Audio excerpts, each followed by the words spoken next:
It was an unusual spectacle, to say the least. The Secretary of State holding a news conference to deny that he'd said bad things about the president or that he had come very close to quitting his job working for the president. But that's what Rex Tillerson did yesterday in the wake of an NBC story. You've probably seen something on this. NBC quoting a whole bunch of anonymous sources as saying that Tillerson, this was back in July, was upset over a number of things the president, including a speech he had given. He was back in his home state of Texas, and he considered not coming back. And according to NBC, Mike Pence had to intervene and talk to him about how to deal with President Trump. And, of course, Tillerson did come back.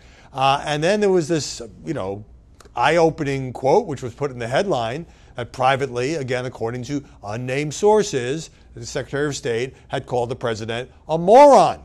So here was Rex Tillerson not wanting to let that last, and it looked like he was kind of broadcasting to an audience of one, coming out, taking a few questions, praising the president and his grasp of foreign policy and saying they were working as a team, and saying it was simply not true, denying at least part of the NBC story, saying Mike Pence had never tried to talk him out of quitting, that there had been resignation rumors, and he never was contemplating quitting. And then when a reporter asked, well, what about the moron part, Tillerson kind of brushed it off and said, well, I'm not going to get into this petty nonsense. Didn't say he didn't say it, not going to deal with petty nonsense. What an odd spectacle this must have been for the former CEO of ExxonMobil, who hasn't had a government job before.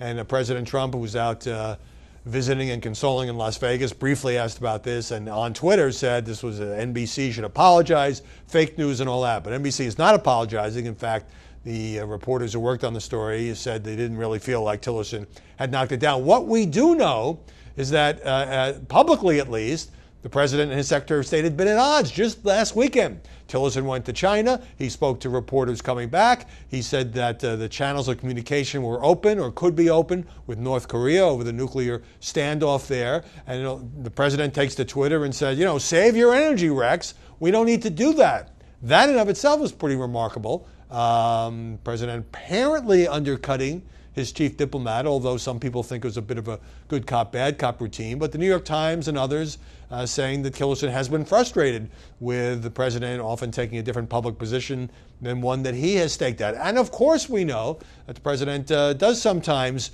express his displeasure with members of his own cabinet. Remember the whole thing with Jeff Sessions? He was angry about the months ago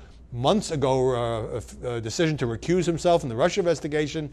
And it was just a few months ago when the president was just ripping his attorney general. He was weak. He wasn't investigating Hillary Clinton's crimes.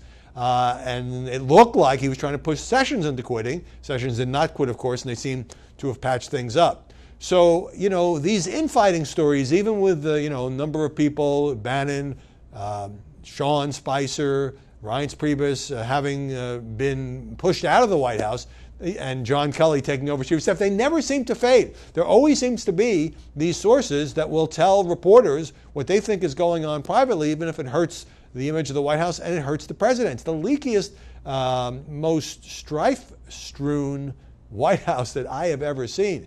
I don't know if Tillerson actually said these things. Clearly, he was trying to clean that up. At the same time, it's quite evident there have been tensions and frustrations between the president and his Secretary of State, who's staying on for now, but who knows how long that will last.